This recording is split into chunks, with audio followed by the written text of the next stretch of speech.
So I'm hearing that before you had a kid, kind of the attention of you and your partner was more wide and open to the world. You're going out, you're doing your hair and your outfit. And then when the baby came, the attention kind of focused back onto what are the core needs of sleep and food and bodily functions. Um, Oh yeah. I know in some families I've worked with, there's been some tension when the relationship, when it was just like a man and a woman and no kids, a lot of the attention is focused on each other. And even when you're exploring the world, the two partners are there, they're looking at each other, deep in each other's eyes and having a good time. And then when that kid comes, especially when the first kid comes, the dynamic can totally change where now instead of being focused on each other, there's this third being, and especially the mom can have almost her 100% focus on the baby. And then the man can sometimes feel a little bit left out, where all this attention from the relationship that he used to be receiving is now it's not there as much. Yeah. How would you deal with that? Well, we fell into that and we were both so tired it didn't really feel like a problem because any spare moment was sleep.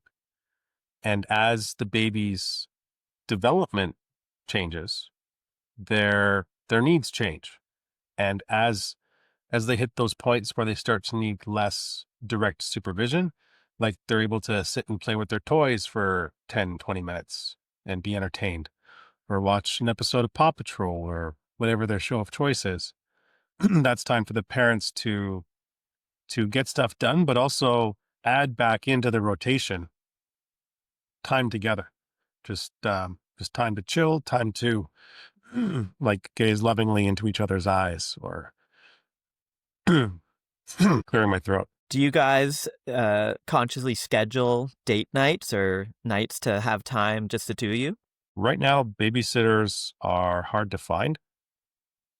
I've got sisters in town, but our schedules don't line up in any convenient kind of way.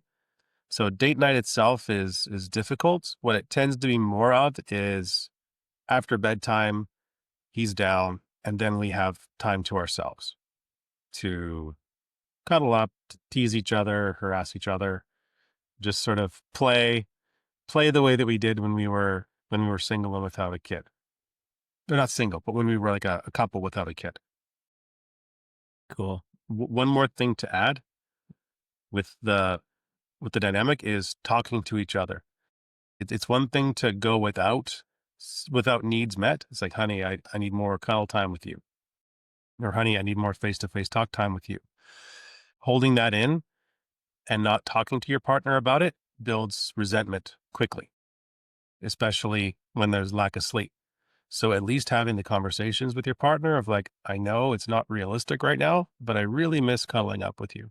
I really miss our TV time. I really miss our talk time, whatever it is that we did together. I really miss it. Being able to stay in communication that like, hey, that thing we used to do, as soon as we can find a way to fit it back in, maybe not as long as we used to, but let's prioritize bringing some of that back instead of having the house 10% cleaner, because it's one of those things where it's easy to just keep doing more of the things we're already doing and forget that there's something that's completely fallen off our radar that should come back on as a higher priority than 10% more cleaning getting done.